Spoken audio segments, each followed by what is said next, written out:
Welcome to the JP Bros Top 10s. This is our ranking segment, top 10, top 3. As today we're going to do our top 10, but it's my 5 and Jeremy's 5. It's 1 to 0, top 10, top 10. Today we are doing our top 10 inspirations for this podcast. Jared's got 5, I got 5. We're going to go down from the list, starting at 5, moving all the way down to 1, giving you guys a little bit of explanation of why and what we want to try to seek and put into this podcast. Okay, we're gonna start off with my top 5 inspirations. All right, starting with number 5, I've got a little bit of an oddball, the Eric Andre show. If you guys have not seen this show, it's on Adult Swim. It's absolutely wild. You have no idea what you're gonna expect. It's an interview show. The host just messes with the guests, and it's very, very unpredictable. Like, you don't know what's gonna happen. Like, literally the weirdest stuff is on this show, and I would like to add a little bit of that unpredictability factor to the show, where you don't really know always what's going to happen. You're a little bit on edge sometimes. We're obviously not going to mess with people that much, but yeah, it's definitely unorthodox, and I think I've cried of laughter at almost like 50% of those episodes. It's really wild. So that's definitely something I want to try to bring to this podcast. Jared, what's your 5? Oh yeah, so my number 5 is The League, which is, I think, both of our favorite shows of all time. I just love how fun it is and the competitive spirit between all the characters in the show. Justin and I are super competitive. We were both athletes in high school. And I think we're just both extremely we love football so much, and we will constantly be making bets, and we just want to better each other. Yeah, and I love how, football is a really connective sport. I feel like it's brought, our friends closer together. We get competitive along things like fantasy and stuff like that. And it ties in very strongly with the themes of life. There's a lot of lessons you can learn from football, because it goes beyond just the sport itself. There's more there to watch. Yeah, definitely. And speaking of fantasy football, we both love fantasy football. We're both in leagues together, and we have our dynasty draft. This is our first season of the dynasty league, and we call it the Domination League. And we'll be giving you guys updates on that. Yeah, the Domination League, based off of a league from the show, The League. Yeah. All right. My number 4. Okay, my number 4 show is the Pat McAfee show. If you guys don't know who Pat McAfee is, he was the punter for the Colts. We call him Boomstick because he had this hit on Trinity Holiday on a Monday Night Football game against the Broncos. Absolutely ridiculous. I love Pat McAfee. I love Pat McAfee so much that he has his own show now, his own podcast show. I watched his entire hour-and-a-half comedy sketch routine called Uncaged. Can this man please get the Monday Night Football gig announcing? He would be phenomenal. He got to do one game last year, and it was for the Lions and the Packers, and Matt Prater threw a touchdown, and he lost his mind as a punter. He went for the brand. And I feel like, I feel like there's certain roles in stereotypes in the NFL. Okay, so wide receivers are divas, DB's got a lot of swag, defensive tackles are the lovable giants. I feel like defensive ends talk the most trash, even more than corners sometimes. Nah, I definitely think corners have that. I don't know. I think JJ Watt and I don't think and Jordan would have to say something about that. You see the JJ Watt in that Saints game? Okay. And then I feel like, quarterbacks are your franchise. They have to be safe and well prepared, and have to for the most part. For the most part, linemen are your bros. They got your back. Tight end of the party guys. I think of George Kittle, Travis Kelce. Definitely top guys. And then I feel like punters and kickers, they should be the funny guy.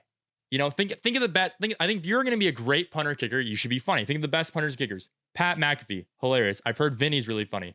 Justin Tucker, big trust. Johnny Hecker, the original Ginger Jesus. Young Wei Koo, my guy. Dude hit 3 onside kicks in a game. Who does that? Other guys, Blair Walsh, hilarious. No, I mean, Robert Aguayo. Yeah. I mean, come on. These guys you have to be if you're going to be a great punter or kicker in the NFL, you got to have a funny bone. That's what you bring to the table, Yeah. So my number 4 show is the Rich Eisen show. Rich Eisen, I think, is one of the most well-respected people. Love Rich Eisen. I love Rich Eisen. In sports media. And just the way he's extremely curious, and he does a great job interviewing his guests. And I think he has that professional curiosity, and he has a ton of experience. And I just think he's just a very good person to look up to in media. Yeah, I absolutely love Rich Eisen. The thing, the 40-yard dash that he does every year, I just love it. And he has some really he's really a good interviewer. He has very good traits when it comes to talking to people. I love watching his interviews with Bill Belichick because he's for some reason, the only person that can make Bill Belichick talk. You know, love you, Bill. All right. My number 3 is Impractical Jokers. If you've not seen Impractical Jokers, it's basically a show where these guys are friends and they pull pranks on each other, and they do it kind of just to mess with each other and drive each other crazy. And they do it through these challenges and these punishments.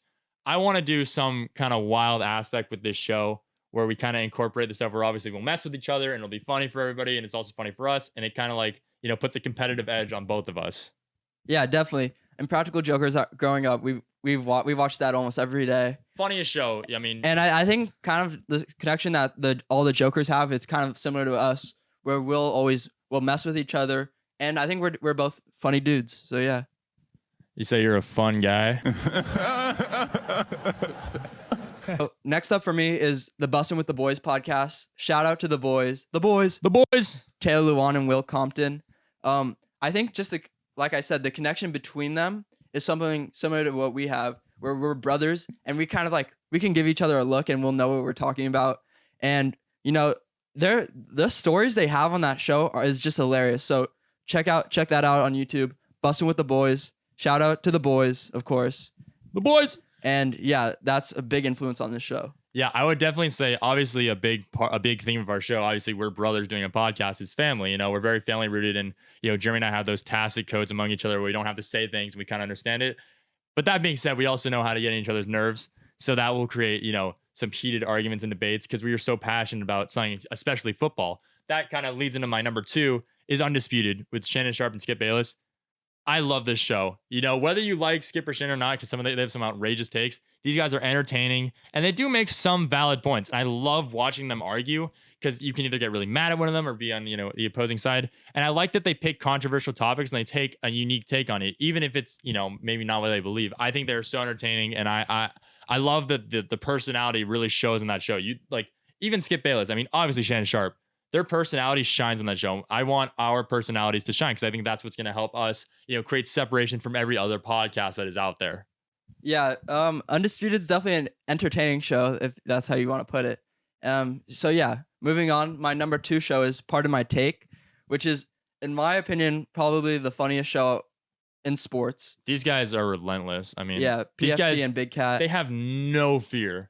And I love the segments they do. They do like Mount Rushmore. They do a ton of different segments, and I think that's gonna be similar to what we do, and you'll see throughout the show. They're both hysterical, and I think they do a nice job combining both pop culture, just random stuff in the world, with sports. Yeah, no, I think Pardon My Take, these guys, when they were talking trash at DK Metcalf's face and Aaron Donald, these are big dudes, and these guys just don't care. They're gonna speak honestly. I kind of like that because I feel like when you interview somebody, obviously if it's a professional athlete, you're gonna be a little nervous. I mean, these guys are legitimate stars. Yeah, these guys are awesome. These guys are scoring touchdowns for their job. It's sick. So I love the way they kind of just communicate with them with like their people, because they are. Yeah. All right, my number 1. I mean, this is potentially my favorite show. I would say football, if you want to count football as a show, Dragon Ball Z, and then GMFB. Good Morning Football. Amazing. I absolutely love this show. These guys do such an amazing job. Kyle Brandt, Kay Adams, Peter Schrager, Nate Burleson. They do an amazing job of tying in pop culture and references into football, because it really ties in a lot of aspects. Football is obviously a great sport, but it's more than that. There's a lot of unique things about this game and I'm sure about every sport, that we can tie into, and they just do a phenomenal job of just connecting players to songs or posts or Instagram, whatever it is. I just love the way they do that, and we watch it every morning. It's phenomenal. Yeah, definitely. And I think what GMFB does really well is that they all the 4 main hosts have roles for themselves. Kay Adams is she's the head host. She's the head host. You got Nate Burleson, who I would say is the player's perspective. Yeah. Kyle Brandt is hysterical, and he's also played in college. And then Peter Schrager is the reporter. He's the news guy. Yeah. But at the same time, they can all do what each other do, and they also have a great connection. They're very multifaceted, and they're really good at what they do. But again, like you said, they can take over multiple roles, and they have a really good dynamic. I believe their dynamic is one of the best among sports because they among TV hosts, they're very, very fluid in what they talk about. Yeah, definitely. So now my number 1 influence for the 50-50 ball is the Left Go Show, hosted by Adam Lefkoe. And what I love that he does is his interviews. Then I don't feel like they're just like straight up interviews where you ask him a question, he responds, next question. You could tell that he's really having a really like genuine conversation with people. And Lefkoe is my favorite person in sports media right now. And I think is going to have a huge influence on the show. And then one other thing that I love. So I watch a lot of like live streams that he does, and he always preaches, the first one is not going to be the best. It's not going to be perfect. And I think, my segments, I might stutter a little bit. I might say the same word, but like the more you do, the more you put out there, the better you're going to get and the more opportunities you're going to have. I mean, it's true. Like practice makes perfect, and we're dedicated to this because we love. I mean, honestly, at the end of the day, we're just having a conversation about football. We're just some sports fans, but like, we want to bring in other aspects. Like obviously, the show is very, very football oriented and football based, but it's not just for football fans. If you don't understand the references, we want you guys to go out and look and like understand these, but we also want to, bring in other things from music and TV and even other sports like basketball or stuff like that. Yeah, definitely. So those are my top 5. Those are my top 5s. This has been the JP Bros Top 1-0s. Congrats. You made it to the end of the video. Look at us now. Yeah, I'm looking at you. Dead in the eye. If you enjoyed this video, make sure to like and subscribe. And you can follow us on all social media platforms at the 50/50 Ball. Peace.